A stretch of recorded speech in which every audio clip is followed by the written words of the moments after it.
Bueno, antes de ayer se armó un lío bárbaro porque un ministro del gobierno uruguayo dijo que Sarmiento era un HDP. Bueno, yo no lo voy a decir, lo va a decir, escúchenlo al ministro, el propio ministro, cómo lo define a Sarmiento.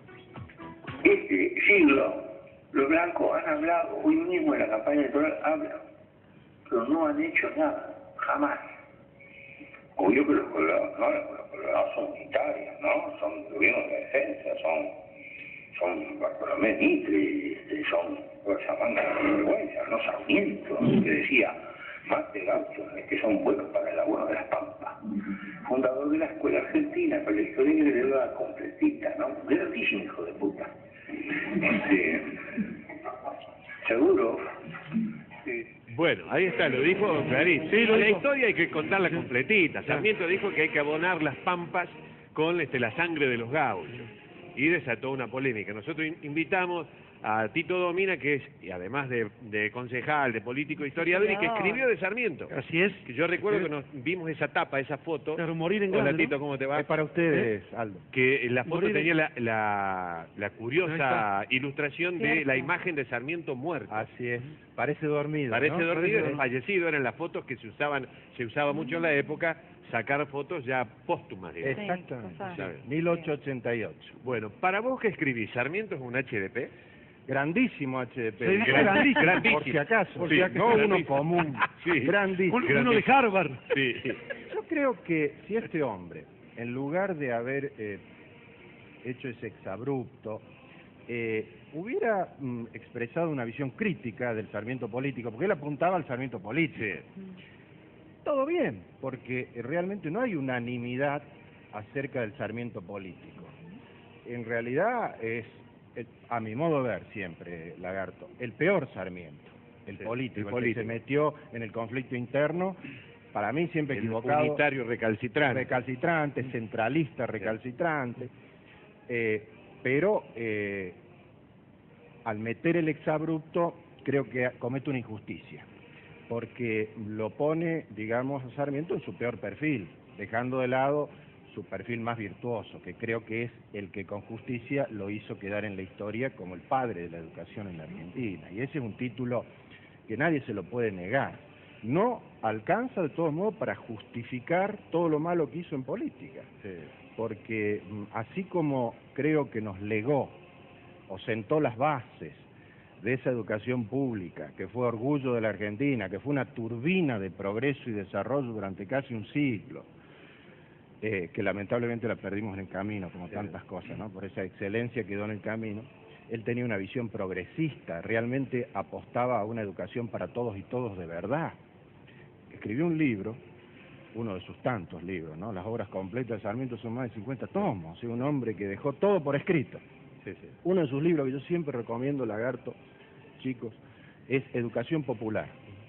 Un libro adelantado a su tiempo, estamos hablando de 1848, una cosa así, donde él expresa su visión de la educación como elemento de igualación, de integración, de desarrollo, de progreso, la educación libre, universal, gratuita, que después, varias décadas después, se consuma en la ley. La ley esa que mucha gente, con todo derecho, cree que fue durante la presidencia de Sarmiento, la 1420, la educación libre, gratuita y obligatoria. En realidad fue posterior, la sanciona, siendo presidente, Julio Argentino Roca, pero el inspirador de todo eso es Sarmiento. ¿A dónde quiero llegar, Lagarto? Que juzgarlo a Sarmiento por sus actos políticos sin tener en cuenta esta otra faceta es injusto, sobre todo si se lo agravia, si se lo insulta. Visión crítica de su rol existe, tal es así que luego de la versión clásica de la historia de Mitre, donde lo deja Sarmiento como uno de los próceres intocables, esa historia de Mitre donde los presenta a los tipos como semidioses, casi alejados de los mortales, todo virtudes, ningún defecto.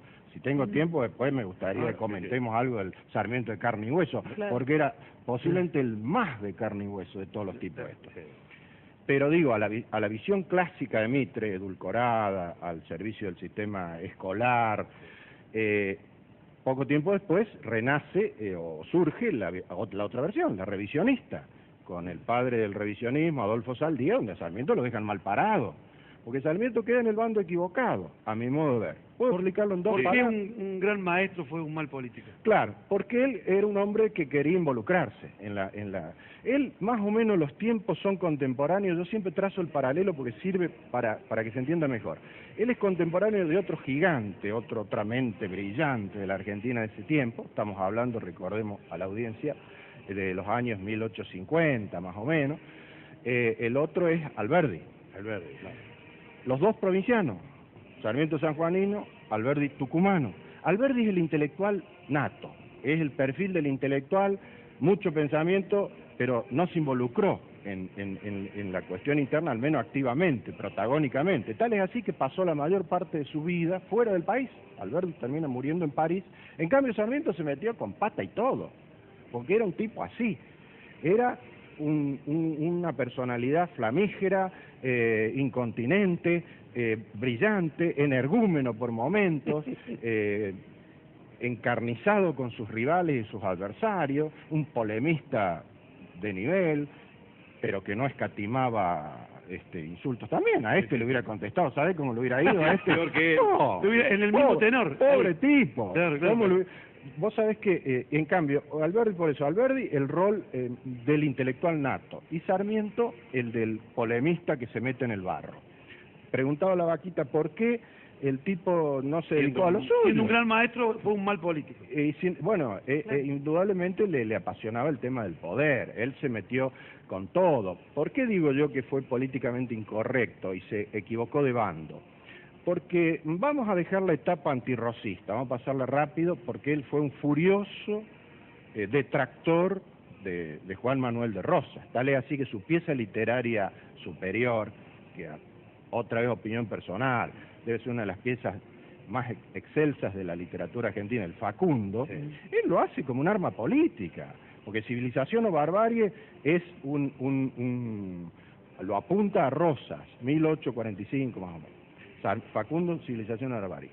Está bien, él era antirrosista, hubo muchos antirrosistas, pero en 1852 él se enrola en el ejército de Urquiza, de Justo José de Urquiza, que viene a derrotarlo a Rosas en la batalla de Caseros. Urquiza lo pone de boletinero, porque Urquiza es un tipo sagaz, un gaucho formado, pero dice, es donde mejor va a darme un aporte es como boletinero. O sea, hace unos boletines de guerra fantásticos, después están recopilados en uno de sus libros de Sarmiento, se llama Campaña del Ejército Grande. Bueno, para hacerla corta, Sarmiento se involucra en el bando de Urquiza, forma parte del Ejército Grande, acompaña toda la campaña, llega a Caseros, el primero que entra a la residencia de Palermo, donde reinaba Rosas, cuando Rosas ya se las había tomado a Inglaterra, y se sienta en el escritorio de Rosas, lo que hacen los perros, ¿vieron lo que hacen los perros para marcar el territorio? No sé si lo hizo, pero se le sentó en el escritorio y con la pluma de Rosas que tomó de allí, le escribió una carta diciéndole a sus amigos chilenos, acá estamos bueno. ¿Qué pasa? Ahí se abre una etapa y acá quiero ir al grano. Una nueva etapa en la Argentina, no se me pierda, 1852. Urquiza es el vencedor, Urquiza viene a construir un país federal, porque era federal además.